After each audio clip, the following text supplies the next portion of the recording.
I talk about, John's heard me say it, I talk about the longest walk a parent can make. The longest walk a parent can make is up a short flight of stairs to their child's bedroom. And I mean this sincerely. To say, honey, I'm sorry, but daddy lost his job. Mommy lost her job. Or the bank says we can't live here anymore.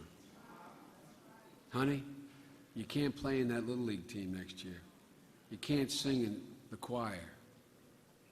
We got to move, honey. We got to move. My dad made that walk when I was going from 3rd grade to 4th grade. When he made the walk, he sat there and said, but it's going to be okay. He said he's going to move 157 miles away to Wilmington, Delaware, because that's where Uncle Frank was. And Uncle Frank had a good job, and when he got enough, saved enough, he'd bring us all down. Well, you know, a lot of you know people have made that walk. A lot of you know people who are going to bed tonight, going to be staring at the ceiling, wondering whether or not, am I going to be able to live in this house 5 months from now? Am I going to be here? Am I going to be okay? My kid's going to be okay? I wonder how many of you know somebody, a mom and dad, sat at a kitchen table over the last couple months and said, who's going to tell Sandra that she can't go back to school at the college or community college next semester? We just don't have the money. How are we going to tell her? Well, folks, and I mean this sincerely, when the President and I ran the first time, we knew how tough it was going to be. We knew the devastation that had been visited upon this country by the Great Recession. Even we didn't know just how extensive it was. No one did at the time. But we ran determined to restore dignity and pride to hard-working American people, to provide them with the ability to care for their families. There are over 4.5 million people today, I'm proud to say, that are making a different walk. Not up the stairs to their kid's bedroom, a walk from a manufacturing plant where they're now once again making the best automobiles in the world.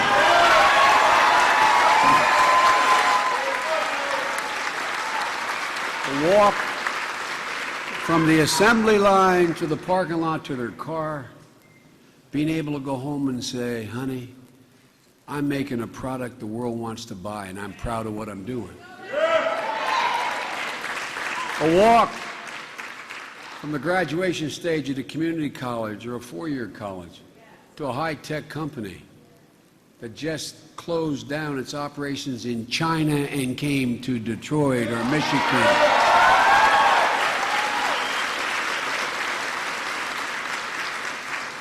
A walk from a job back home to sit at the dinner table and say to the kids, Mommy doesn't have to work 2 jobs anymore. Dad's okay, I got a job again. That's what goes on. That's what's going on in the neighborhoods I come from. That's what people are looking for. We got a long way to go. There's still an awful lot of people out there. An awful lot of people out there still hurting.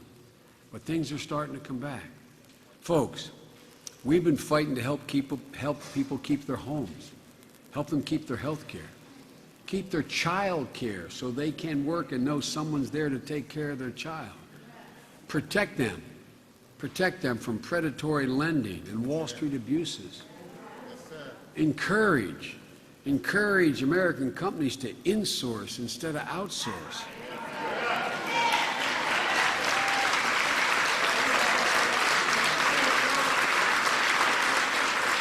Sandra and John and Hanson can tell you about a vote they had. They had a vote in the Congress. Simple vote.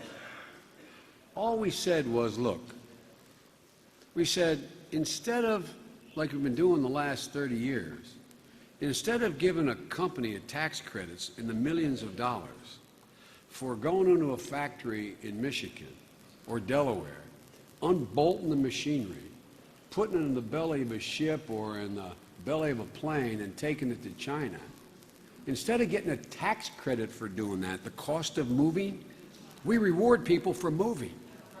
We said, look, we can't tell them not to go, but here's what we can do. We can stop giving them a break if they do go.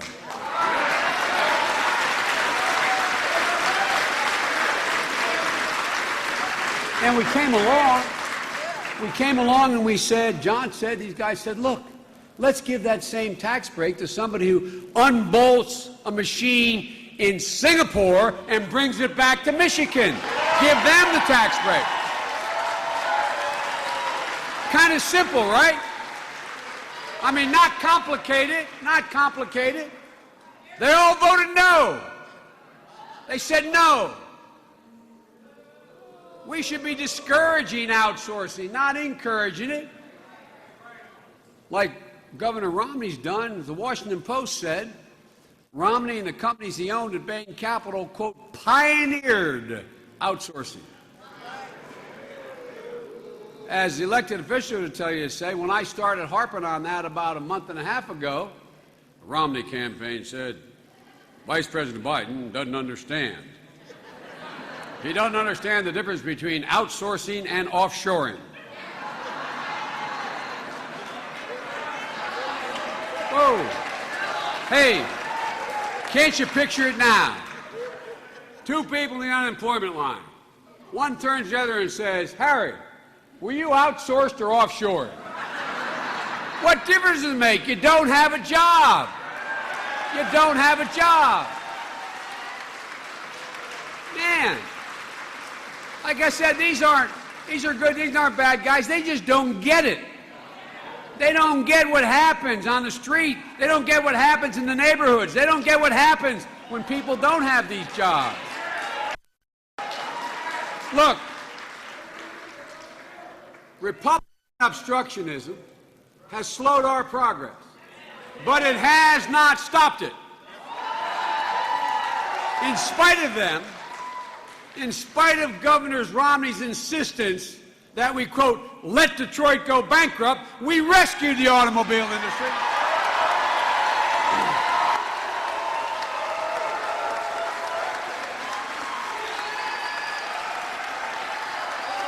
Saving 1 million jobs.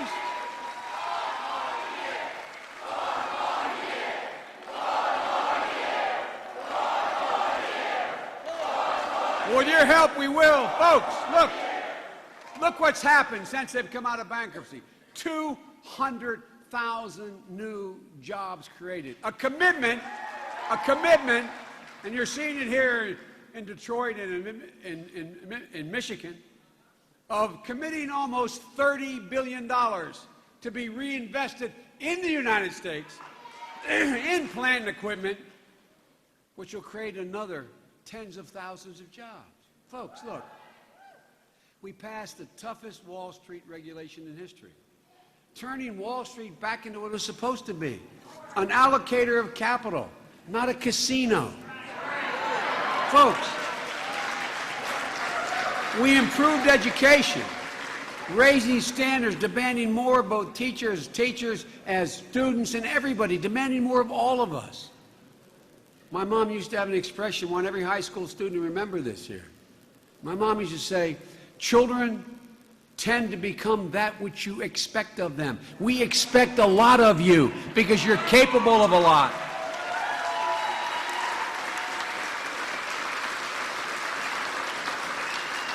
We did common sense things that you would have thought they could before. We took the $60 billion that we were going to be paying banks over the next 10 years to put through the loans for students to go to college, federal loans, and we said, hey, look, you guys are okay, but we're not going to pay anymore. We're just going to take that $60 billion and put people into Pell Grants and back to school.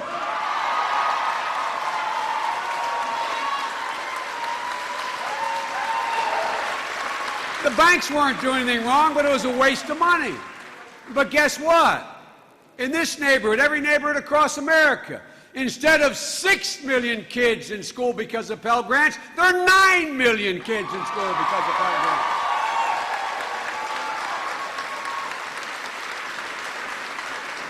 And by the way, I've been in and out of Iraq and Afghanistan over 20 times.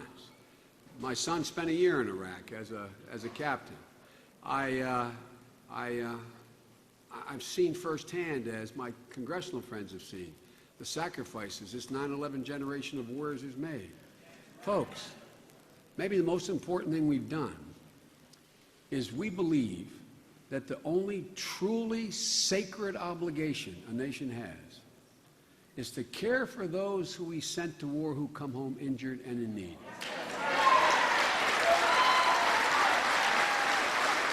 By guaranteeing them the health care they need for now and as long as they live, and giving them the opportunity for education that they are entitled to.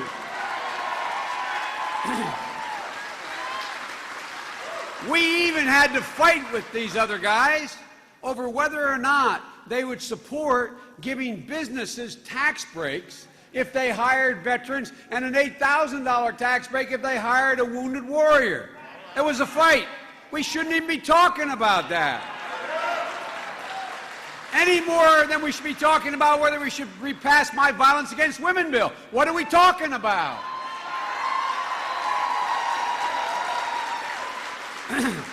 Look, folks, we've cut middle-class taxes every year we've been in office. Federal taxes for the middle-class families are currently nearly at their lowest level since the Eisenhower administration. We cut small business taxes to help them grow. We help millions of families modify their mortgages so they could stay in their homes.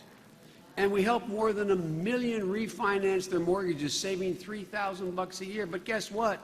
We could do it for another 12 million if the Republicans would just get out of the way. Just get out of the way. Right? Just get out of the way. And it won't cost the government a penny. Oh. Look, folks, I hope some of you guys graduating from this great school next year are going to go to a 4-year college or a community college. My wife, who teaches full-time at a community college as second lady, she says the best-kept secret in America is our community colleges. Well, here's what we did. Here's what we did with the help of our congressional delegation. We went out there and we said, okay, you realize there are 600,000 high-tech manufacturing jobs that are going unfilled in our local communities. Why? Because with all that outsourcing that happened over the years, we lost the tool and die makers. We lost a generation of specialists. We lost, and these are new technologies. All people need is a certificate, a little training. So what do? We partnered here in this state of Michigan with community colleges and companies who have jobs available to them, and said to the companies, what training do you need? And they set the exact training up in the community college. So you graduate, get your certificate, you go right in an assembly line to a job, a manufacturing job, averaging $50,000 a year. The kind of jobs, I might add, that even Romney can't export.